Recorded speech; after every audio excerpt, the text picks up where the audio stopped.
Assalamualaikum warahmatullahi wabarakatuh. Kami dari kelompok psikologi kembangan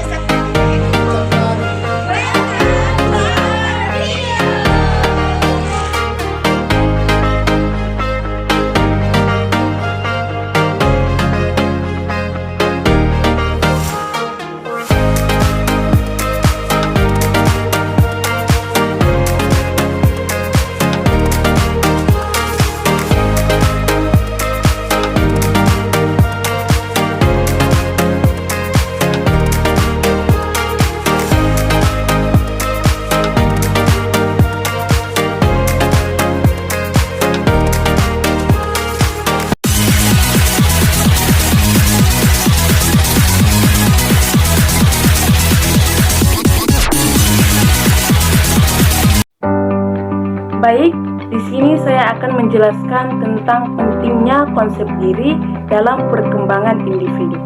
Konsep diri merupakan aspek yang sangat penting dalam perkembangan individu. Mengapa demikian?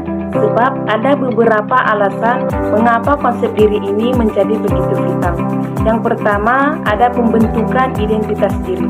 Konsep diri membantu individu memahami siapa dirinya, apa kelebihan dan apa kekurangannya, serta bagaimana ia melihat dirinya. Yang kedua, ada motivasi dan pencapaian. Individu dengan konsep diri yang positif cenderung lebih termotivasi untuk mencapai tujuan dan mengembangkan potensinya. Yang ketiga, ada hubungan interpersonal. Konsep diri yang sehat memungkinkan individu untuk membangun hubungan yang lebih baik dengan orang lain. Yang keempat, ada penyesuaian diri. Individu dengan konsep diri yang baik cenderung lebih mampu beradaptasi dengan perubahan dan tantangan dalam hidupnya. Yang kelima ataupun yang terakhir, ada kesehatan mental. Konsep diri yang positif berkaitan erat dengan kesejahteraan psikologis individu. Hal ini dapat mencegah masalah-masalah seperti depresi, kecemasan, dan lain sebagainya. Ciri-ciri konsep yang tertanam pada diri anak-anak pada usia 6-12 tahun, yaitu tingkatan sekolah dasar. Yang pertama, komputer spesifik. Jadi, anak-anak pada usia ini biasanya cenderung menilai diri mereka berdasarkan hal-hal yang bersifat konkret dan spesifik, seperti kemampuan akademik, kemampuan berpikir, dan penampilan fisik mereka, dan juga prestasi. Yang kedua, bergantung pada penilaian orang lain. Dalam hal ini, anak-anak pada usia 6-12 tahun biasanya bergantung pada penilaian orang lain, dan mereka mudah terpengaruh oleh lingkungan sekitar mereka, seperti umpan balik dari guru, orang tua, dan teman sebaya. Bahkan masih bisa dipengaruhi oleh orang-orang yang berada di sekitar mereka. Yang ketiga, cenderung positif. Pada umumnya, anak-anak usia sekolah dasar memiliki konsep diri yang cenderung positif. Mereka masih belum terlalu kritis ataupun belum bisa dalam menilai diri sendiri. Yang keempat, mudah berubah. Konsep diri anak-anak pada usia ini masih relatif labil dan mudah berubah. Yang dikatakan relatif labilnya terutama dipengaruhi oleh pengalaman-pengalaman yang baru mereka alami. Berfokus pada penampilan fisik anak-anak sekolah dasar, biasanya memperhatikan fisik seseorang melalui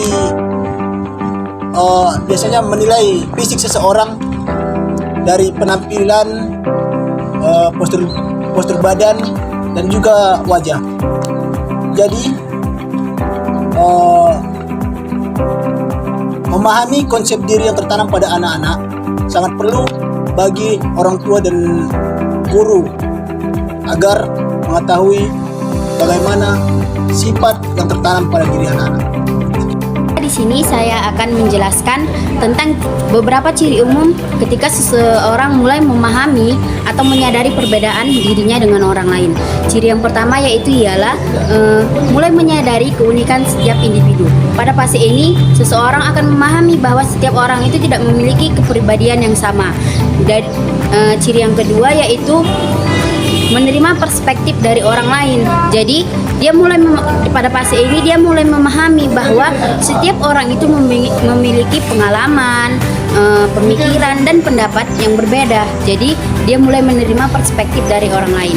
Yang ketiga itu ya ciri yang ketiga yaitu empati dan kepekaan sosial.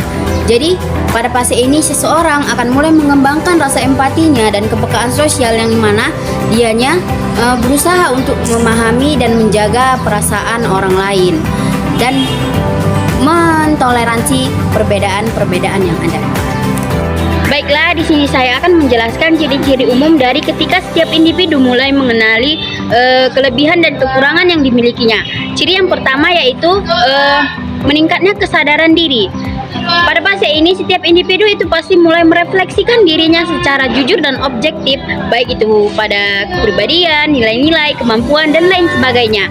Yang kedua yaitu penerimaan diri, yang mana pada fase ini setiap individu akan menerima dirinya, baik itu pada kelebihan yang ia miliki maupun kekurangan yang dimilikinya. Adapun ciri yang ketiga yaitu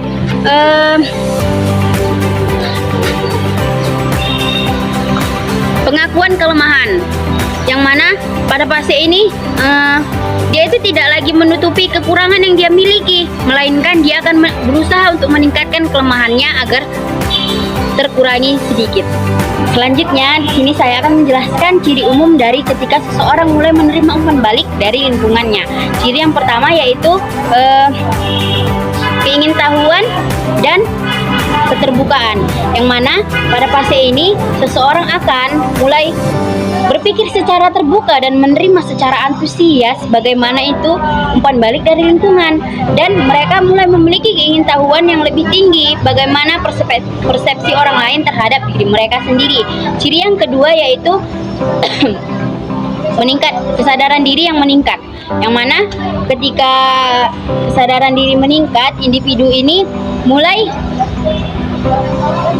umpan balik dari lingkungan inilah yang mulai membantu mereka memahami diri mereka sendiri, baik itu dari kemampuan yang dimiliki, kelemahan, dan area-area yang mana saja yang perlu ditingkatkan sehingga mereka lebih memahami diri mereka sendiri. Adapun ciri yang ketiga yaitu kemampuan refleksi. Ketika individu ini sudah menerima semua umpan balik dari lingkungan ini, mereka mulai mampu merefleksikan diri dan menyesuaikannya dengan kemampuan dan pemahaman diri, sehingga mereka menjadikan umpan balik lingkungan ini menjadi alat untuk memperluas wawasan dan untuk meningkatkan kemampuan diri mereka sendiri.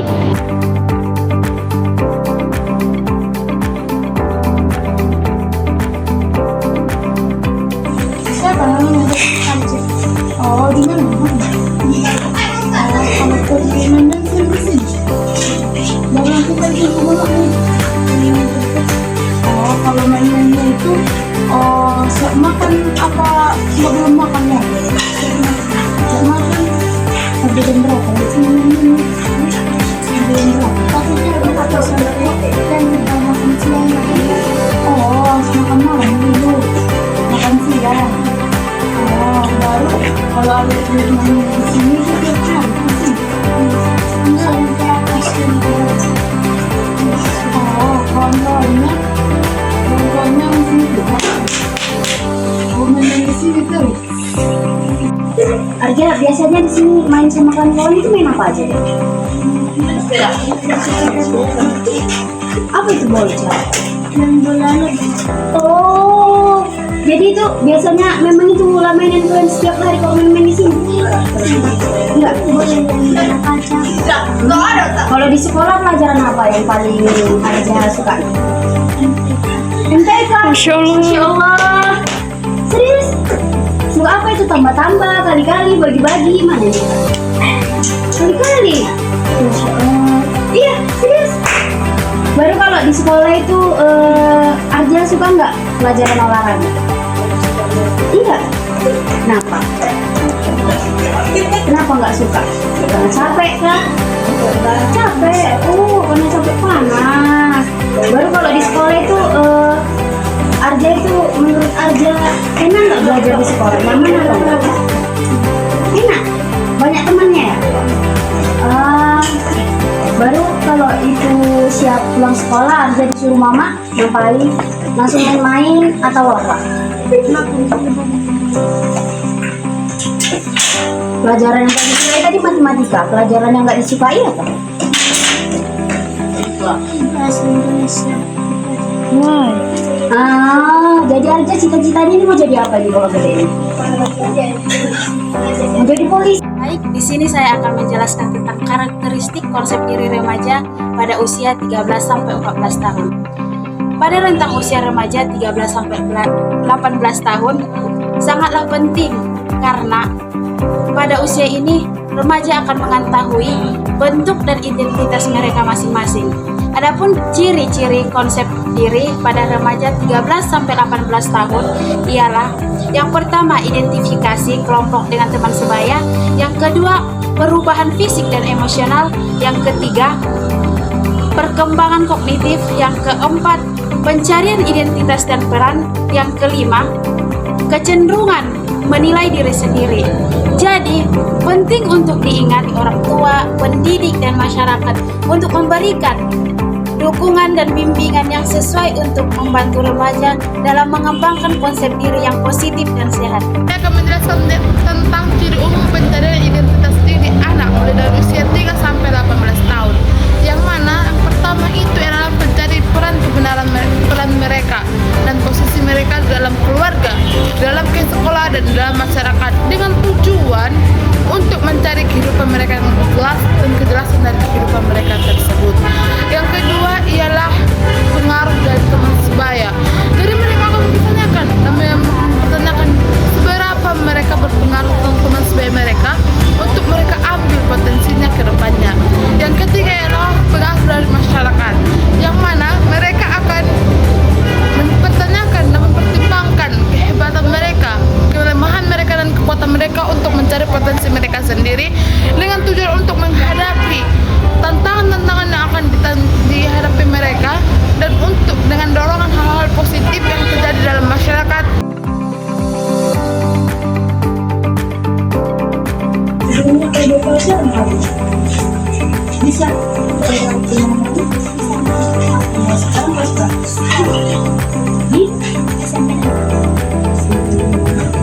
Biasanya kita ada siang hari ini tidurnya mana di sini? Hari tertentunya kayak ada.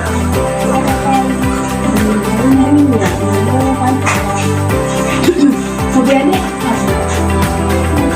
mungkin nih, Masya Allah, pernah ikut turnamen? Nih, cuma diingat masuk. Pelajaran kesukaan adik? Matematika. Kalau pelajaran yang disukai? Kalau hari yang nggak disukai masuk kapan? Ada? Ada. Hari apa tuh? Alasannya kenapa? Oh, iya. Jadi, kalau adik mau ke sekolahnya apa? Naik Diantar. Dan diangkat? Pulangnya bisa punya bakat selain mempelai. Masya Allah. Pernah ikut lomba-lomba melukis? Sayangnya, namanya bakatnya dikembangkan. Baiklah, di sini saya akan menjelaskan tentang perkembangan konsep diri dari anak-anak hingga remaja. Jadi yang pertama yaitu anak-anak atau usia dini. Pada usia dini, anak-anak mulai membangun konsep diri mereka melalui lingkungan sekitar ataupun pengalaman yang mereka alami. Kemudian anak-anak biasanya melihat diri mereka melalui lensa eksternal, seperti respon orang tua dan teman-teman terhadap mereka. Yang kedua yaitu anak pra-remaja atau usia sekolah. Pada usia ini, konsep diri mereka mulai berkembang lebih inklusif dan kompleks. Mereka akan mulai mempertimbangkan akses sosial ataupun emosional dan intelektual terhadap penilaian diri. Kemudian anak-anak pada usia pra-remaja ini mulai membanding-bandingkan diri mereka dengan orang lain. Yang ketiga yaitu anak remaja atau usia remaja awal dan tengah. Jadi pada masa ini remaja akan mulai menggali identitas diri melalui eksperimen sosial ataupun pencarian makna hidup. Faktor-faktor seperti pergaulan, prestasi akademis, dan perubahan fisik dapat mempengaruhi konsep diri mereka. Kemudian pada masa remaja ini mereka akan cenderung menggali lebih dalam tentang identitas diri mereka, nilai-nilai ataupun minat dan tujuan hidup mereka. Baik, selanjutnya di sini saya akan menyimpulkan poin-poin penting dari pembahasan dari video kami ini. Poin penting yang pertama yaitu konsep diri, yang dimana konsep diri adalah aspek yang sangat penting dalam pencarian identitas diri seorang individu. Dengan demikian, konsep diri yang sehat dan positif menjadi fondasi bagi perkembangan individu yang optimal, baik secara personal, sosial, dan profesional. Memahami dan mengembangkan konsep diri yang sehat merupakan salah satu kunci utama bagi keberhasilan dan kesejahteraan individu. Kemudian poin yang kedua yaitu karakteristik konsep diri dari 13 hingga 18 tahun. Yang dimana dalam rentan usia ini konsep diri remaja berkembang secara dinamis dan kompleks, dipengaruhi oleh berbagai faktor internal dan eksternal. Penting bagi orang tua, pendidik, masyarakat untuk memberikan dukungan dan bimbingan yang sesuai untuk membantu mengembangkan konsep diri yang positif dan sehat. Kemudian poin yang ketiga yaitu ciri-ciri umum dari pencarian identitas diri. Dapat kita ketahui bersama ada beberapa hal yang perlu kita perhatikan, yaitu peningkatan kesadaran diri, di mana peningkatan kesadaran diri ini yaitu introspeksi terhadap diri sendiri. Kemudian yang kedua, pentingnya penerimaan sosial. Penerimaan sosial ini terlibat terhadap keluarga, masyarakat, dan kelompok. Kemudian yang ketiga, perubahan dalam hubungan sosial. Perubahan dalam hubungan sosial yaitu remaja mungkin mengalami perubahan dalam hubungan sosial dengan anggota keluarga. Yang keempat, kesadaran akan diri dan lingkungan. Remaja akan mengalami kesadaran diri dari lingkungan, yaitu memahami tentang diri sendiri, mulai memahami kekuatan, kelemahan, minat, dan lain-lainnya. Kemudian ciri-ciri ini mencerminkan fase perkembangan remaja yang kompleks, di mana mereka aktif mencari dan membentuk identitas diri mereka, meningkatkan kesadaran dan rasa penting penerimaan sosial dalam proses pencarian identitas diri. Mendukung remaja dalam fase dengan penerimaan bimbingan dan dukungan yang positif dapat membantu mereka menghadapi tantangan dan tumbuh menjadi individu yang baik. Kemudian poin yang keempat yaitu konsep diri berkembang dari anak-anak hingga remaja. Di sini juga kita perhatikan beberapa hal. Yang pertama itu perkembangan identitas. Perkembangan identitas itu anak-anak mulai mengidentifikasi siapa sih saya. Kemudian yang kedua itu penerimaan diri. Di sini selama masih anak-anak mulai menerima kelebihan dan kekurangan diri mereka. Yang ketiga itu interaksi sosial. Anak-anak belajar tentang diri mereka melalui interaksi sosial dengan orang tua. Kemudian yang keempat itu pengaruh lingkungan, yang dimana pengaruh lingkungan adalah tempat anak-anak tumbuh memainkan peran penting dalam pembentukan konsep diri. Yang kelima itu perkembangan identitas gender. Selama masa remaja, konsep diri berkembang lebih kompleks, termasuk menjalani identitas gender. Kemudian yang keenam itu kritis identitas. Selama masa remaja, banyak remaja mengalami krisis identitas. Contohnya itu, mereka mencari pemahaman yang lebih dalam tentang siapa mereka sebenarnya. Dengan demikian, konsep diri berkembang secara bertahap dari masa anak-anak hingga remaja melalui interaksi kompleks antara faktor internal dan eksternal. Hal ini memengaruhi bagaimana individu melihat diri mereka sendiri, berinteraksi dengan dunia sekitar, dan membentuk identitas mereka sebagai individu yang baik.